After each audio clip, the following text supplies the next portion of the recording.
আলহামদুলিল্লাহ, আজ আমরা এসেছি এশিয়া মহাদেশের অন্যতম প্রাচীন বটবৃক্ষ স্মারক বটবৃক্ষের স্থানে। আমরা আজ এসেছি কালীগঞ্জ উপজেলাধীন মল্লিকপুরে এই বট গাছ অবস্থিত। আমরা ভিতরে যে আপনাদের দেখানোর চেষ্টা করছি, ভিতরে সারি সারি যেই বট গাছগুলো আমরা দেখতে পাচ্ছি, শত শত বছরের ঐতিহ্য ধরে রেখেছে বট গাছগুলি। অযত্ন এবং অবহেলার কারণে এখন জায়গাটি বিরান ভূমিতে পরিণত হয়েছে। যদিও বন বিভাগের অন্তর্ভুক্ত করা হয়েছে পুরো জায়গাটি, বসার ছাউনি সহ সৌন্দর্য বর্ধন একটি সময় করা হয়েছিল সরকারিভাবে।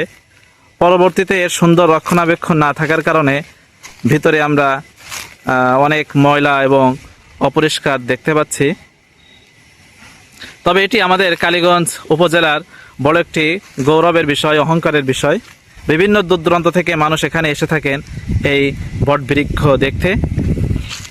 শত বছরের ঐতিহ্যবাহী এই বটবৃক্ষ ঝিনাইদহ জেলার কালীগঞ্জ উপজেলার মল্লিকপুরে অবস্থিত, যেটাকে আমরা অনেকেই সুইতলা মল্লিকপুর হিসেবে চিনি।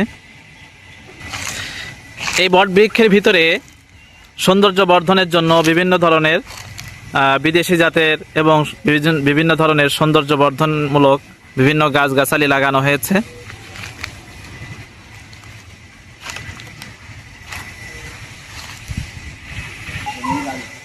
এশিয়া মহাদেশের প্রাচীন ও অন্যতম বৃহত্তম বটবৃক্ষ।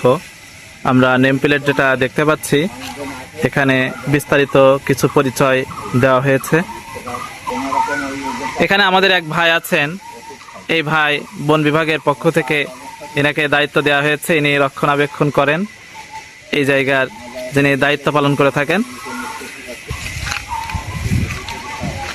দূর দূরান্ত থেকে মানুষ এখানে এসে থাকেন। অনেকেই ঝিনাইদহ জেলার ভিতরেই অনেকের বসবাস, কিন্তু এই বটবৃক্ষ সম্পর্কে জানেন, কিন্তু এখানে অনেকে আসেননি। তাদের দেখানোর সুবিধার্থেই ভিডিওটি করছি। আপনারা অনলাইনে সার্চ দিলেই এই জায়গাটির বিভিন্ন তথ্য এবং এই জায়গার বিভিন্ন বটগাছের দৃশ্য আপনারা দেখতে পাবেন। আজ আমরা হঠাৎ করে এখানে চলে এলাম।